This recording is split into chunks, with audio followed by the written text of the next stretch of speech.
ouvindo o Aldo Aguilar Bianco, nosso irmão. Nós já nos conhecemos há uns 800 anos, mais ou menos.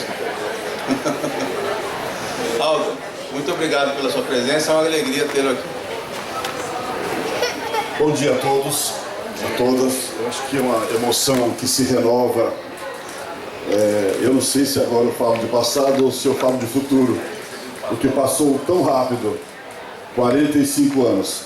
E revendo muitos companheiros e companheiras que estão aqui, a gente vai na história e busca algumas lembranças muito carinhosas, como do senhor Mundim, que foi o primeiro a acreditar nos jovens, Sr. Vicente Mendes Mundim, ainda lá debaixo do Teatro Pedro II, bem escondido lá do lado do seu Enio das canetas, e outras pessoas que foram apoiando esse trabalho para que viesse para a praça pública, como foi bem lembrado aqui ao senhor seu pai e tantos outros políticos que entenderam a seriedade, a dignidade que esse trabalho sempre teve nesses 45 anos. Então, é uma história muito bonita, já foi lembrado aqui do Tiãozinho. O Tiãozinho, ele foi o grande fornecedor da banca. A banca se estendia para a feira. E a construção da barraca, a construção da feira pública foi uma vitória construída com muito amor e muito carinho das pessoas. Mas nós não tínhamos ainda os recursos. E nós íamos ao Chico contar aquilo que estava acontecendo aqui. E Chico Xavier foi o grande incentivador da feira. E ele dizia assim: a feira é um trabalho de amor, é um trabalho do Cristo, onde Jesus procura o povo e o povo encontra Jesus. Essa sempre foi uma orientação do Chico para que o livro fosse sempre pelo próprio livro. E as 3 vezes que ele esteve em Ribeirão Preto, ele veio atendendo ao convite dos jovens que ali conviviam com ele periodicamente. Muitas histórias, viu, Saulo? Muitas histórias que você traz de volta ali. Mas uma coisa eu quero relatar com muita emoção. A demanda, como disse o prefeito, pela leitura. O leitor, se sabe que não é a pessoa que lê. O bom leitor, a boa leitora é quem lê pelo menos o mesmo livro 3 vezes. Não é a quantidade de livros por ano, né? Então, houve uma demanda muito grande de anseios, de buscas. E Chico Xavier disse assim: vocês vão bater na porta da Federação Espírita Brasileira, mas não diretamente. Vocês vão procurar Ivone Pereira em meu nome. Lá fomos. A Ivone Pereira nos recebeu na sua casa com muito carinho e ligou para o presidente da Federação Espírita Brasileira: temos amigos do Chico aqui e querem divulgar o livro na praça pública. Façam por eles o que vocês já fizeram por mim. E saímos de ônibus até a Federação. 3 dias depois, tinha um caminhão de livros aqui à disposição, em consignação. Não assinamos nenhum documento. Se fôssemos computar em valores, seria uma compra que jamais a gente conseguiria honrar financeiramente. E a mocidade fez todo aquele trabalho, e os livros que sobraram foram devolvidos, porque foi em consignação. E a partir daí, então, a feira foi ganhando uma extensão cultural que é inimaginável a gente conceber o valor, porque não é um movimento financeiro nem numérico, é um movimento que é uma extensão do mundo espiritual. Jesus, na sua grande mensagem de trazer o reino de Deus para o coração do homem, nos apresentou Deus como sendo amor. Tanto que João, seu discípulo amado, curava as pessoas apenas estendendo as mãos e dizendo: Deus é amor. Imagine a força, a energia dessa criatura. Allan Kardec, então, nos traz a restauração de todos os seus ensinos na grandeza das 5 obras magníficas que todos nós deveremos aos poucos estudar, ler, porque é um compêndio pentateuco que traz a restauração da essência da mensagem do Cristo, que é unicamente resgatar o ser espiritual que nós somos. Então essas obras, elas marcaram a época no momento de conturbação em que o materialismo realmente se propunha a diminuir a grandeza da vida. E Allan Kardec então coloca a sua primeira colocação no mundo, estudando a natureza dos espíritos e dando a primeira conotação de ciência espírita. Logo depois então ele lança o Livro dos Espíritos e coloca a filosofia espírita, e depois vem o Evangelho dizendo da aliança com a ciência e com a religião, resgatando realmente de uma vez por todas os princípios básicos, norteadores da vida moral, porque nós somos seres morais. O que nos rege a vida é a alegria e o prazer, e essa consciência de sermos seres morais é uma eterna conquista do nosso espírito. Uma gota de água sempre foi uma gota de água, até que o homem descobriu o microscópio. Uma estrela no céu sempre foi um brilho qualquer da noite, aí o homem descobriu o telescópio. E tanto a gota de água quanto as estrelas nos trouxeram uma dimensão de vida que a ciência até hoje ainda não conseguiu descortinar 10% da maravilha que é a obra de Deus numa gota de água e numa estrela. A vida humana sempre pareceu ser um acaso biológico entre nascer, viver e morrer. E de repente a doutrina espírita nos dá a dimensão de seres imortais, seres eternos, herdeiros de uma vida eterna.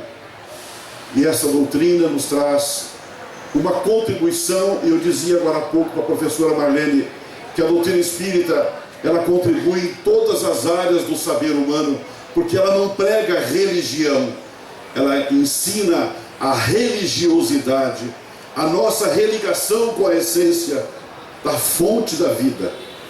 E essa fonte da vida é tão extraordinária. Se todos nós fizéssemos agora 30 segundos de exercício tentando pegar o nosso pulso, a gente vai perceber que essa vida está palpitando independente de nós. O nosso coração está irrigando o nosso corpo para que nós tenhamos uma vida feliz, uma vida de equilíbrios, uma vida de conquistas. Então a fonte da vida nos dá essa sabedoria dentro de nós e não depende de crenças. Se a gente não quiser acreditar em Deus pelo batimento do nosso coração, vamos aqui abraçar uma árvore e ver que na fonte da vida também se manifesta numa árvore a sua autorregulação, extraindo da atmosfera a luz, o oxigênio e se autonutrindo, num exemplo de humildade fincada no chão. Se não bastar a árvore, vamos olhar uma pedra, a estrutura molecular de uma pedra, para nos dar a sustentação dos alicerces, onde por tantos milênios esta pedra resiste às dificuldades e intempéries.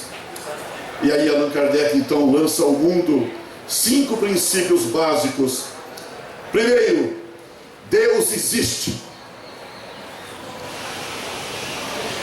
Como negar? Independente da nossa crença, Ele existe. E a existência de Deus nos coloca todos como realmente, potencialmente nascidos para sermos felizes. Todos, independente de qualquer situação. 2, imortalidade da nossa alma. Viver sem medo da velhice, viver sem medo da morte, viver sem medo deste fenômeno chamado morte, porque a morte para nós é fenômeno de vida, é fenômeno de escalada, de subida, de aprendizado. Pluralidade das existências, trazendo-nos uma concepção de que se Jesus disse: sede perfeitos como vosso Pai é perfeito, a nossa consciência nos diz que não poderíamos ser perfeitos numa só existência. Então, há uma continuidade dos elos que nos trazem recordações de todos. Quem que já não viveu uma experiência, já estive aqui, parece que eu já te conheço, mas nós ainda temos pouca consciência da nossa própria imortalidade. Nós estamos ainda muito no aviso, na chegada, e no entendimento é um estágio da nossa maturidade. Quarto, pluralidade dos mundos habitados. A ciência está aí desvendando 0,5% da grandeza desse universo, com inúmeras possibilidades realmente de não sermos, como não somos, os únicos habitantes deste lar maravilhoso quando as noites nos permitem contemplar. Será que ele teria criado tudo isso apenas para embelezar as nossas noites? A nossa pequenez não dá a dimensão desses mundos que nos aguardam infinitamente como herdeiros da imortalidade. E por fim, o quinto princípio, a comunicabilidade com os seres espirituais.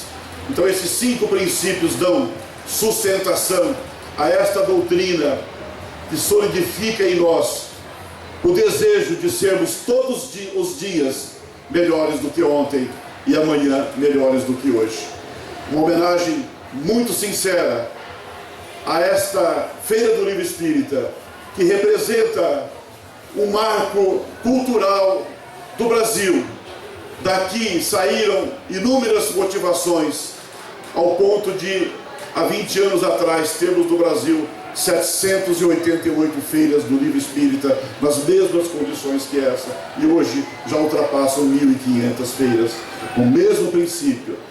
Jesus, Allan Kardec, médiuns e escritores, editoras espíritas, distribuidores espíritas e os canais de comunicação para chegar em nossos corações. Feiras, clubes, livrarias.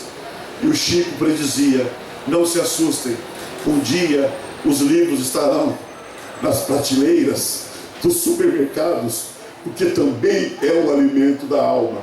Então eu conclamo a todos, com certeza já leram muitos livros aqui. Nesse momento que está tão difícil dar presente para alguém, a gente não sabe mais o que dar de presente para alguém. Retribuam com gratidão o que nós já recebemos e vamos dar livros de presente, porque não tem contraindicação. Vale a pena. O livro vai marcar para sempre a sua lembrança. E não é pregação, não. É uma pérola, é uma semente que vira árvore e com certeza vai dar bons frutos.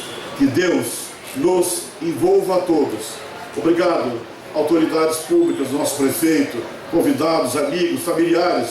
E vendo ali meu netinho com 1 ano e pouco, me deu vontade de pôr um crachá nele, para que haja continuidade.